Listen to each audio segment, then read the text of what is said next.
Hello friends, welcome PL academy. मैं advocate प्रीति सैनी। आज हम हिंदू विवाह अधिनियम 1955 से धारा 3 देखेंगे। धारा 3 हमारी डेफिनेशन क्लोज है।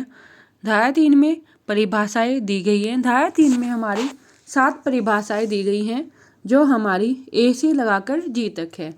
ठीक है। फर्स्ट डेफिनेशन आती है हमारी रूढ़ी और प्रथा। रूढ़ी प्रथा क्या होती है?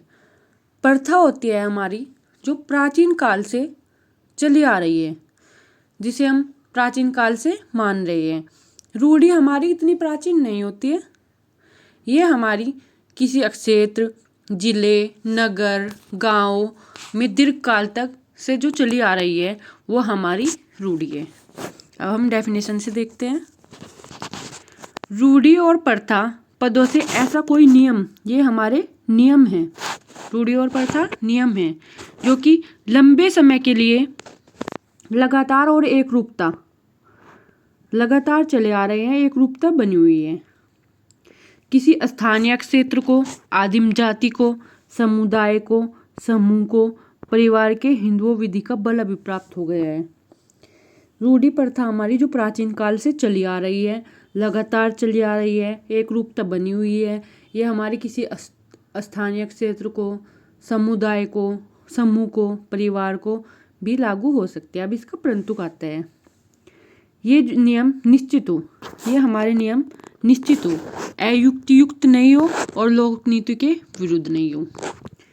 ये हमारे लगातार एक रूपता और निश्चितता से चले आ रहे हो, निश्चित चले आ रहे हो। ये हमारे किसी समाज को प्रभावित न करते हो, हमारी लोक नीति के विरुद्ध न हो।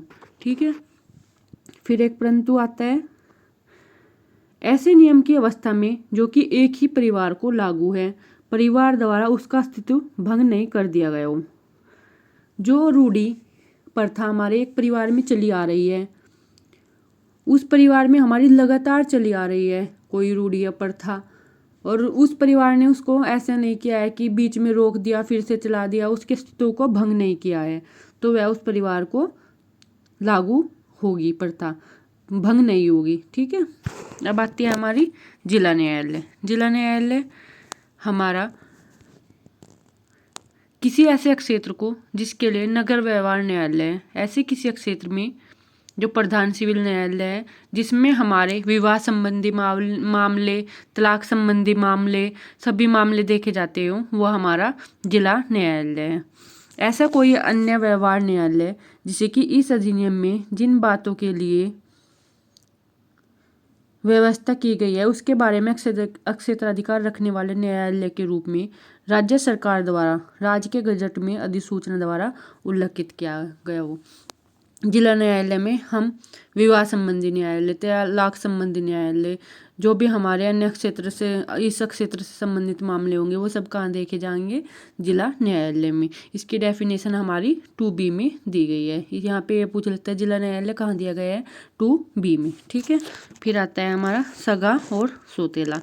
सगा और सौतेले की डेफिनेशन कहाँ दी गई है? हमारी 2C में। सगा क्या होता है? जो हमारे एक ही पिता से और एक ही माता से जन्मे हो बच्चे, वो हमारे सगे कहलाते हैं। ठीक है। क्या कहलाते हैं? सगे। एक ही पिता की एक ही पत्नी से जन्मे हो, वो हमारे फुल वर्ल्ड सगे कहलाते हैं। ठीक है। और सौतेला, सौतेला क्या होता है? जो हाफ बर्ड क्या होता है? एक ही पिता से और भिन्न माता हो, एक ही पिता और भिन्न माता हो। जैसे एक पिता ने 2 शादी कर लियो, दूसरी पत्नी का बच्चा, वो क्या कहलाएगा? हमारा सौतेला। ठीक है। अब देखते हैं हम सहोदर। सहोदर क्या है?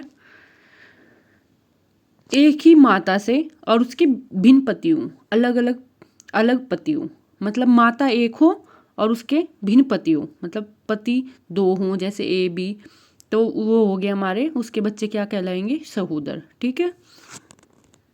जो एक माता से और भिन्न पतियों से जन्मे हो वो हमारे सहोदर कहलाएंगे। अब आती है विहित, प्रिस्क्राइब्ड। प्रिस्क्राइब्ड कहाँ दिया गया है? 3E में। कहाँ पे? 3E में। जो हमारे हिंदू विवाह अधिनियम द्वारा नियम विहित किए गए हैं वो होते हैं हमारे विहित। ठीक है। अब आते हैं 3F। 3F में ये पूछ लेते हैं सपिंडा नातेदारी कहाँ दी गई है हमारी 3F में। सपिंडा नातेदारी होती क्या है? माता से ऊपर वाली हमारी 3 पीढ़ियाँ, माता से ऊपर 3 पीढ़ी और पिता से ऊपर हमारी 5 पीढ़ी, ये हमारी सपिंडा नातेदारी के अंतर्गत आती है। ठीक है, अब हम नेक्स्ट देखते हैं। सपिंडा नातेदारी में माता से ऊपर की हमारी 3 पीढ़ियाँ गिनी जाएंगी और पिता से ऊपर की 5 पीढ़ियाँ।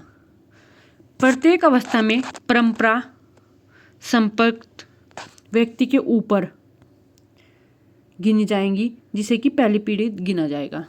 जैसे हमारी शादी हो रही है, किसी लड़के की शादी हो रही है, तो वो लड़का हमारा पहली पीढ़ी में माना जाएगा। ठीक है, ठीक है, पहली पीढ़ी। सपिंडा नातेदारी में हमारा कौन कौन? माता से ऊपर 3 पीढ़ी और पिता से ऊपर 5 पीढ़ी। ठीक है, सपिंडा नातेदारी में पहली पीढ़ी कौन सी गिनी जाएगी? जिसकी शादी हो रही है, जिस लड़के लड़की की शादी हो रही है, वो हमारी पहली पीढ़ी में माना जाएगा।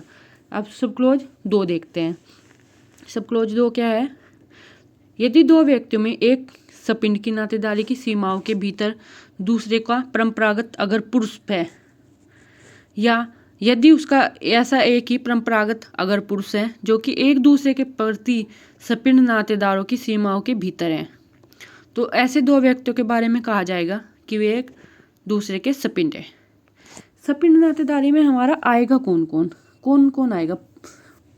पूर्व रक्त की नातेदारी, ठीक है, अर्ध रक्त की नातेदारी जो हाफ ब्लड और फुल ब्लड है, सहोदर रक्त की नातेदारी, धर्मज अधर्मज की नातेदारी, और भाई हमारी यहाँ पे दत्तक की नातेदारी, ये सब हमारे एक दूसरे के सपिंड हो गए। इनमें हम शादी नहीं कर सकते। ठीक है, ये हमारे सपिंड नातेदारी के अंतर्गत आएंगे। ठीक है, अब देखते हैं हम प्रतिसिद्ध नातेदारी की डिग्रियाँ। ऐसे 2 व्यक्ति जिनमें हम प्रतिसिद्ध नातेदारी मानेंगे, जैसे एक दूसरे का परंपरागत अगर पुरुष। इसे एग्जाम्पल से समझते हैं। ए यहाँ पे जैसे ए का पिता बी का पिता सी, बी का पिता यहाँ पे सी हो गया, सी का पिता डी। अब इनकी जो वाइफ है हमारी ई एफ जी एच जो भी है, इनमें हम ए के पिता ए अपने क्या एक ए लड़की अपनी बी बाबा से शादी कर सकती है? नहीं, ये इसका क्या हो गया? अगर पुरुष।